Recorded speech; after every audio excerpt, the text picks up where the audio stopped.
So let us again welcome Aliya, and thank you so much. And I see like many people came to support your speech and they're very interested. Let's give a huge applause to her.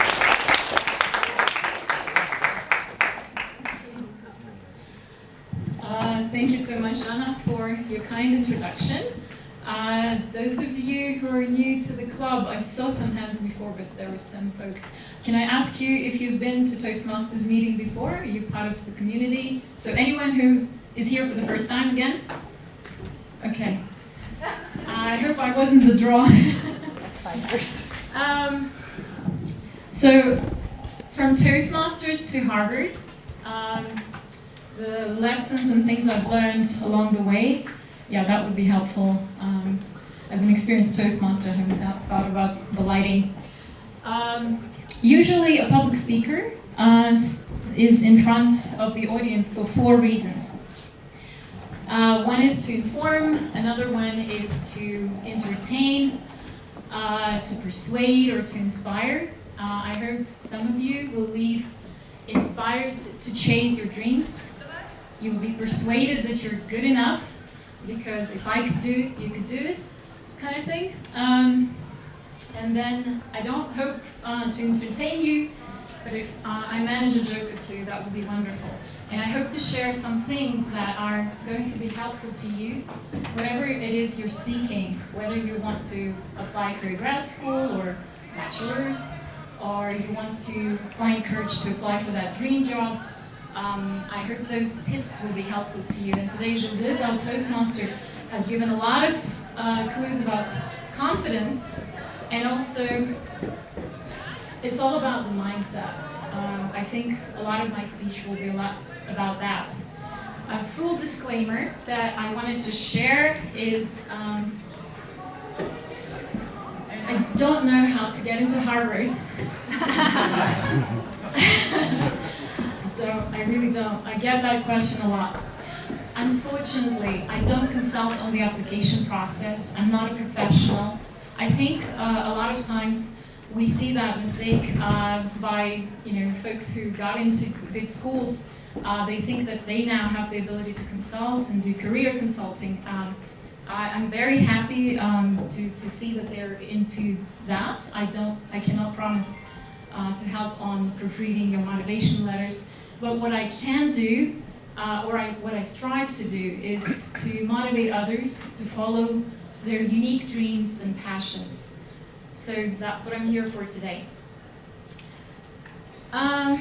So lesson number 1 that I've learned at Toastmasters is that the greatest luxury in the world is the luxury of human connection.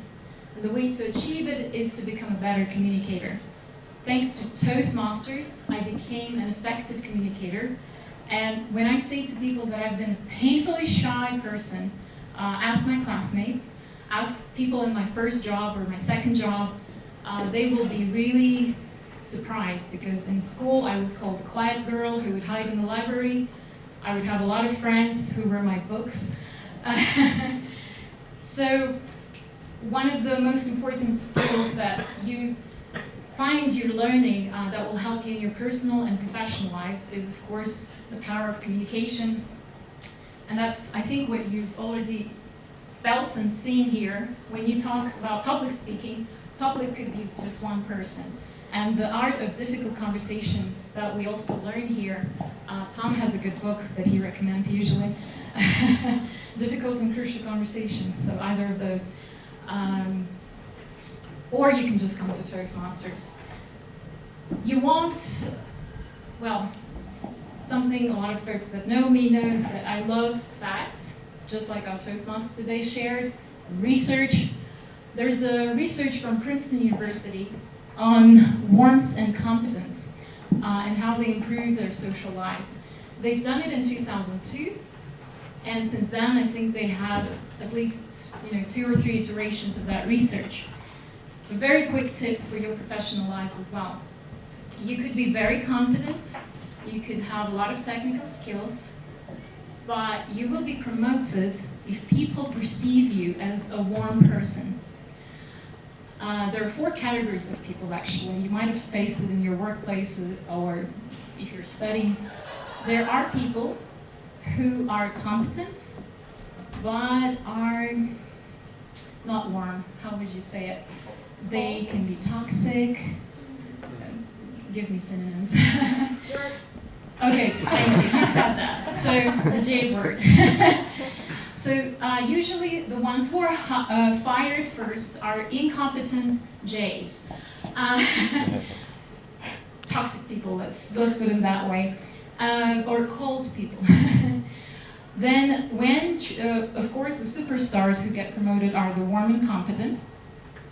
And when you choose, apparently, and I did this course with Harvard Business School actually, they said if you're a manager and you need to fire either a warm or incompetent or somewhat competent person, or a toxic but very competent person, who do you think they recommend to fire? Toxic, because even if you have warm and competent people, all of them, but one toxic person, they can ruin the whole environment in the office. Well, what helps you become warm? Toastmasters. And lesson number 1, being a better communicator. This is a big promotion for Toastmasters. I've been a public relations officer for this club for 6 years, so forgive me. I can definitely use that as an excuse. Another lesson that I learned at Toastmasters is that you attract your tribe. You do that by sharing your passions or following your passions and your values, understanding your values. Who you spend time with matters. I think a lot of you know that already, so choose wisely. One recommendation, if you're in an area that's isolated and you can't find friends, or you're stuck in the library like I was in my high school years, then books are your good, or biographies are your good friends as well. So there's no excuse to not curate or filter your friendship circle. I'll come back to this quote a bit later, but that's my favorite quote. I use it a lot. I have coined it, and I feel very depressed that Robin Ingersoll came up with it first. I thought you came up with it. I know, right? Who knows? I have to play the authorship. If you're seeking growth, just if it's one of your passions and values, so you can consciously surround yourself with people who are focused on self-development. You can just join Toastmasters because that's about self-development. You can also volunteer for the causes you're passionate about. And coming back to this phrase, you rise by lifting others. This is actually my Toastmasters friends who celebrated my Harvard graduation in Almaty because I couldn't be in Boston. So they helped me rise. They believed in me more than I believed in myself. And I'm so, so grateful to them. There's so much mentorship, support, and friendship here in this community. This is not just a club. This is a community that nurtures your growth. And even founders like Tom would still continue growing and humbles us when he wants to improve himself as well. Such an excellent mentor. Let's give a round of applause to Tom. Thank you for starting it. Thank you for your personal support to me as well along the way. Really appreciate it. Lesson number 3. What I learned at Toastmasters is a definition of leadership, and everyone has a completely different definition of leadership. And what is the most important skill for leadership? It will change as you learn leadership. Every time you'll say, oh, this is the best skill, this is the most important skill. I'll share mine, but I just want you to take a moment to think about how would you define leadership for yourselves? And what do you think is the most important skill, in your opinion? There's no wrong or right answer. If we'd have more time, I'd ask you to share, but if there is a quick couple of shouts, what do you think leadership is? Feel free. Caring. Motivation. I'll take that. Motivation, motivating others, right? Huh? You know what you do and what to do in advance. Yeah, you're competent, right? Thank you so much. All of that. What I found was my definition of leadership is the ability to take responsibility. Because if you look at it, anyone in the organization can be a leader. It doesn't matter what their title is. I'm so glad nobody said it's a title, it's a position, because it's not. Anyone can be a leader. And what I found during my years at Toastmasters, throughout my career, and some other projects, is that listening is the most important skill. You have to listen to others, you have to listen to your teammates in order to be a better leader, whether you're managing the team or not. And of course, we only rise, we only grow when we support, mentor, and lift others. So share your learning journey as well. Lesson number 4 that I learned at Toastmasters: any successful person is actually a good planner. So what's important is to set goals and to achieve them. So setting goals is crucial for success. Actually, thanks to my Toastmasters friends, 8 years ago we opened a little club called Better Than Before, B2B. Some boys in the club thought that it means better than boys. It's not true. So define success for yourself, just like leadership. Everybody has a different definition of success. For some, it's being a great-grandfather of 5, or great-grandmother. For others, it would be having a breathtaking career. So each one of us has a completely different definition of success. Identify what it is for you. It's very individual and it depends on your values. So think about what's important to you. Set goals, visualize your dreams, take actions, small baby steps, and then repeat. And please read this book thoroughly. If you do, all the time management are actually based on this book. And if your employer ever gives you a Franklin Covey training, please go for it. I have a very big, exhaustive list of books that I recommend usually. I did not include it here. I heard Toastmasters, John, if you invite me again, I'm happy to do a series of these. I'll do the Tom. I'm just kidding. So, lesson number 5, avoid choice paralysis and sunk cost fallacy. This sounds strange to you, I'll explain. What is a choice paralysis? I think the name is very telling. But I'll share my quick story with Toastmasters, with my application for my master's. When my American friend was leaving Kazakhstan in 2012, I told him that in the next couple of years I'm going to do my master's. 8 years later, choice paralysis. I told him I'm applying now, and he said, "You told me you'll apply 8 years ago." Well, 7 years ago at the time. So, how to avoid choice paralysis? It's when you have 2 options. We actually sometimes spend more time procrastinating and thinking, I have so many options, I could do this, I could apply for this job, I could start a family, I could do a master's, and I could travel the world, and da-da-da-da-da, so many choices. What you have to do is, between the 2 choices that are not self-canceling, so if you can choose within a week or a month or 6 months or a year, one of the options, have an epic fail, learn lessons from that. Then go to the choice number 2. You'll spend only 2 years max, right, with those options. Great. You'll move faster than me, at least. I bet you will. So how to deal with choice paralysis, go for one option. If it's something like life and death situation, I don't recommend using that. But usually it's okay to have one choice quickly fail. Allow yourself to fail. What is a sunk cost fallacy?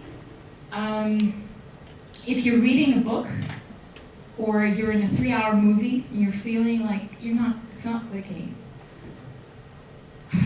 I'm the kind of person who wants to finish things, right? I need to, if I start something, I need to finish it.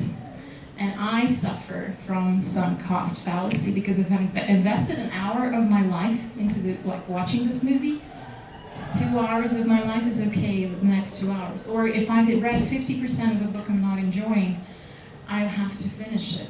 What I learned is you shouldn't do that.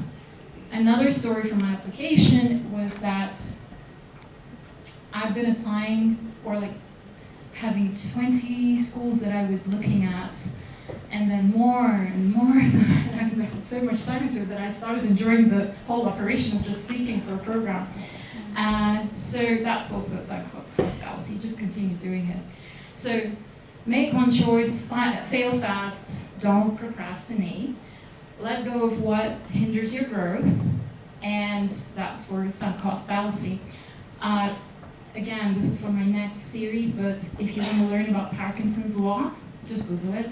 There'll be a lot of homework if you want to do this. But it will help you prioritize your tasks. Parkinson's law is amazing, so I still want to tell what it is, but next time. And then Google how to do brain dump if you're overwhelmed. That will help you understand what to exclude, and it will also help your mental health. Making photos. Secrets from Harvard. I actually had a motivation theory course thanks to Toastmasters. And the reason I was telling you what I was telling you before is there are 3 factors that are important for constant motivation. I'm sure a lot of you have noticed that sometimes you're low on energy and sometimes you feel like motivation comes and goes. Well, there are 3 factors that will offer you the perpetuum mobile, like the constant supply of motivation. Let's start with relatedness. That's basically a community, a supporting community that has similar goals. They relate to your goals and passions. They're developing, they support you, they help you, they lift you. Competence is when you do baby steps and you feel a bit more confident in your, you feel, oh, I'm a bit more competent now. I think I'm ready to apply for my dream job. And autonomy. Autonomy means taking responsibility for your life, knowing that you have a freedom of choice. If you have these 3 factors, your motivation will always be high. So surround yourself with people who lift you up and motivate you, have built competence by following, baby steps towards your dream, and know that you're in control of your life. Don't think that politics or nature or anything else affect it. So change your mindset. Now we're moving to the second part, lessons I've learned from Harvard. Align yourself with your identity and mission. If this sounds very difficult for you, I have to show this part first. So, is anybody familiar with the law of the pyramid? No? Okay. So the law of the pyramid is a bigger impact on the bottom part. Okay? So what you have on the top of the pyramid there is purpose and identity. Once you understood what your identity is, who you are, and what your mission or purpose in life is, so anything more than you, do you serve anything larger than yourself? Once you have those questions answered for yourself, it's easier to change or shift your values and beliefs, your capabilities, so how to achieve your goals. It's easier to change your behaviors. It's easier to change your environment. So for example, if I say to myself, and there's research on that as well, but very quickly, if I say to myself, I will start running, to run does not motivate people, using the verb. But when you say I'm a runner, I can run once in a while, I don't have to run marathons, but I'm a runner. That's my identity. It's going to be much easier to change your behavior and to run. Okay, so in the same fashion, if you're not feeling confident, you have imposter syndrome, like I did, remember this pyramid. And align yourself with your identity. Anything you choose, anything you decide to do in life, make sure that it corresponds with your mission and identity, and therefore your values and other things. At 3 courses at Harvard, and unfortunately I'll have to ask you to Google it as well, We did the 5 whys exercise. It comes from Toyota Corporation's founder. It's a root cause analysis exercise. There is a 5 whys for motivation. Do that exercise. Not going to go there. Next time if Jean invites me, I'll help you go through that. We'll do a workshop. New thing for Toastmasters. So build your identity, understand your purpose to change your behavior, environment, and your belief in yourself. Something I've learned both at Toastmasters and Harvard. This is a kind of combination, and that reflects also on what Gildas was talking about. I couldn't quite figure out the balance between staying humble and confident, because I sometimes either lacked either of them. How to do it? When you set and achieve goals, well, aside from everything that you learned today from Gildas, fake it till you make it, everything else, but if you set and achieve goals, it actually builds your confidence over time, right? But also if you try to seek ways to positively impact other people's lives, it builds your humility. That also includes volunteering for the causes you're passionate about. And, one fun fact. I told you that I don't know how to get to Harvard. Thankfully, I don't represent the university, so I don't have any, that disclaimer still works, but particularly for my school, I graduated from the School of Education. One of the alumni who works at Meta, she talked to us about a project that we were doing. It was a pretty cool one, actually, just to inspire you to think about. A virtual reality app for storytelling to kids. We were building it. So we shared this with passion, and she looked at us and she said, "My God, they told us actually when we got into Harvard, and I'm looking at you right now, and I can see it, I can tell it, you have the same value, humility." When they gathered us for their orientation week, and usually they get 600, 700 folks, they told us, all of you are here because there's one trait that we could observe in all of you, and that is humility. In addition to your competence and capability, of course. So I don't know how to get there, but I know the values that they share, and that's something, if you want to, I think, applying pretty much in every school, if you show humility in your motivation, that'll pretty much get you anywhere. Another fun fact from Harvard. Every year, usually they're business school graduates, answers a question from poet Mary Oliver. Tell me what it is you plan to do with your one wild and precious life. I'll tell the story anyway. So they did a survey. They asked 87% of their graduates once whether they, 87, I gave out the number. They asked their graduates if they set goals for the next 10 years of their lives, and 87% said they don't. They try to survive Harvard Business School, that's all they care about. 10% said that they do think about the vision to set for the next 10 years or 5 years, they do think about the plans, and only 3% said that they write down their goals. 10 years later, meticulous business school folks surveyed them again. The 10% that said that they're thinking about their goals earned twice as much as the 87%. So they were out earning them twice. Those who wrote down their goals, the 3%, earned 10 times more than the 10 and the 87% combined. Okay, I'll pause there. Harvard Business School, or actually other schools, do not allow you to bring computers. You have to write down notes by hand. That's long-term memory, but the goals have to be written. So they're smart, and they did this part as a joke first, I think. I think it was just a portrait project. But then they said, we'll give you your diploma because they now know they have to force them to write and think about their goals. They're making them write the essay and give them this prompt. And they say, otherwise we won't give you a diploma. So smart, because they need all that money after the donations, right? Win-win.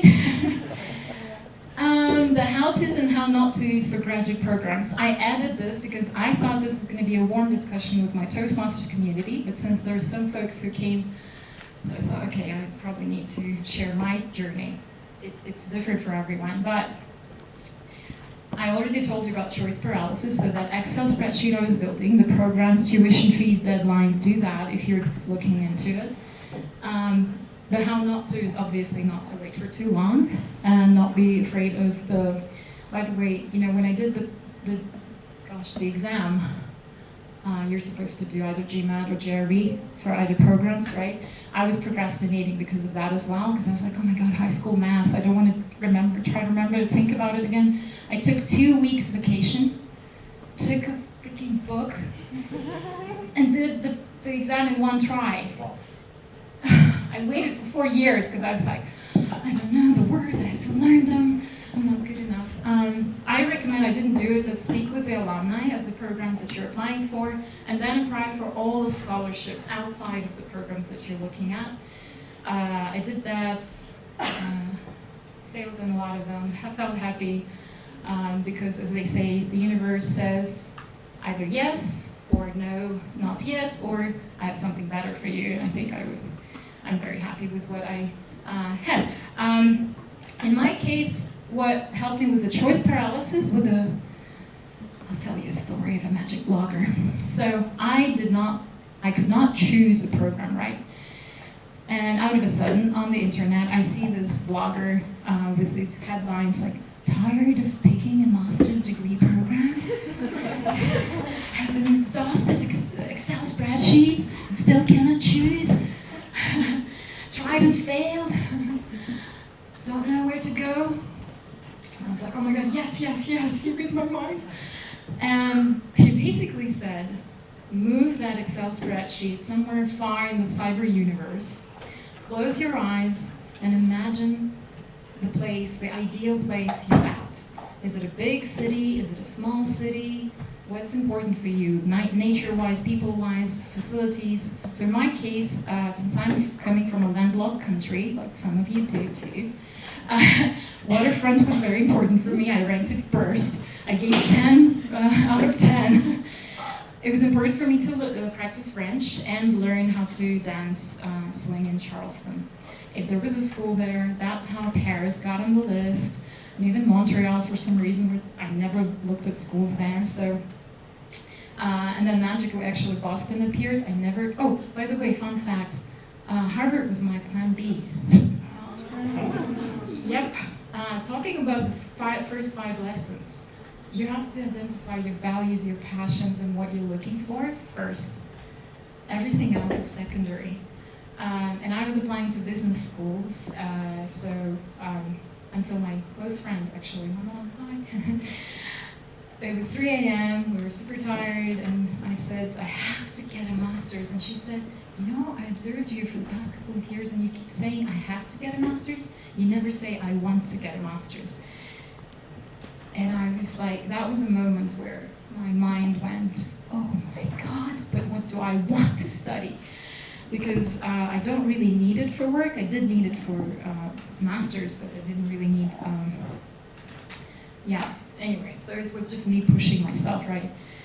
And then if you want a fun fact as well, she did say, look at what you're doing. There's a lot of work in Toastmasters. You're doing language mixer, that and before, da da da da. All inspired. All of your projects are related to education. So that was after I Googled and put Boston on the list. So I was like, best education schools in the world. And Harvard Graduate School came up of education. So I put it top the MBA schools, and then plan B, Harvard Graduate School of Education. So it's because I was looking, and by the way, they did have it was just a magic match when I saw the programs that I was applying for. It was literally my application motivation letter. Everything I was naming that I want to study there was on their coursework. So it was the easiest 2-hour motivation letter that I've ever written. And I wasn't even like, I applied and I was like, okay, that one covered, check. So yeah, I think that's the beauty of self-reflection, doing first understanding what you need. So yeah, this is a key. This is how I identified Boston, actually, or where I want to be. So now that's done with the graduate school programs. After I graduated, our career office did a wonderful career fellowship. And there was a very good exercise for those of you who are thinking about a dream job and sometimes are torn between which company to apply for. So the trick is, take these 5 things. By the way, first, think about what you want to do with your wild and precious life, what your values are, what your vision is, because you always have to try to match that. Think about the mission of the organization. The remuneration, is it important for you to be paid a lot, or you don't care about payment? What are the working conditions? What's the psychological environment and potential for growth and promotion? Rank them in the order of importance. And the top 3, if you're okay with the mission of the organization, you need to have a good psychological environment and, for example, high pay. That's when you rank your organizations. I found it very, very, very helpful. So I think hopefully that will help you as well. I already mentioned that leadership is, you grow if you volunteer. So Language Mixer, a project that the former president of Toastmasters, Aliya, is leading with Katja. He's looking for, I'm just kidding. So please take a picture. We're looking for some volunteers if you're interested in cultures, languages, and world travels. All Inspired, a project that was sponsored by Harvard. Also, we're very proud, and our current president, Shaikhina, is actually the communications director. I don't know how she does it too. Both of these are incredible folks. So there we need slightly more professional folks, so it's a little. So if you're into educational equity for rural children, please apply. Let us know, let me know, let Jana know. There is a goal setting project if you need inspiration for goal setting. The next online meeting is actually on this Sunday. So part of the proceeds, it's actually this is a paid meeting. I'm sorry for advertising, but part of the proceeds go to All Inspired. And I'm running it actually with 2 Toastmasters, Lezat and Gilles. All of the projects are actually with Toastmasters. This project is a partner project. They've asked me when they saw the announcement. I love this project. Thank you so much, Timer. I never do this well. But if you ever dream of becoming a rural teacher for 2 years, there's an organization that will help you. They will teach you and train you. And that's just a wonderful organization to volunteer for. And then there is another partner project to share your family stories. And talking about confidence, by the way, if you look at your roots, it will help you feel a lot more confident in your life. So help this project by writing your family story and contribute to Kazakhstan history restoration. Okay. Any professional speaker knows that there are only 3 points that an audience must walk away with. And I cannot go without telling you that in order to be happy and successful, you actually don't need to tie your life to achieving your goals. And also, in order to fight the imposter syndrome,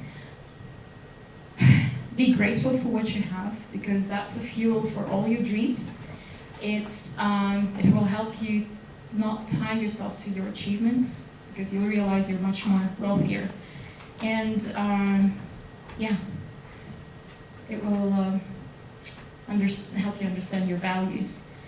Authentic relationships, seek out the people with similar values, and please Google the 85-year Harvard study on the one thing that makes us happy in life. That's a pretty impressive research, and actually it's about authentic relationships. 5 groups of researchers have already died doing that conducting that research. So it's pretty impressive. 85 years. Well, they had to. Yeah. Anyway, it started in the 1920s, so obviously they've died by now. Got you. And finally, please tell me what it is that you plan to do with your wild and precious life. Define your life's vision and contact me for any questions as well. But hopefully this speech was helpful in some ways to inspire you, encourage you. And remember, fortune favors the brave.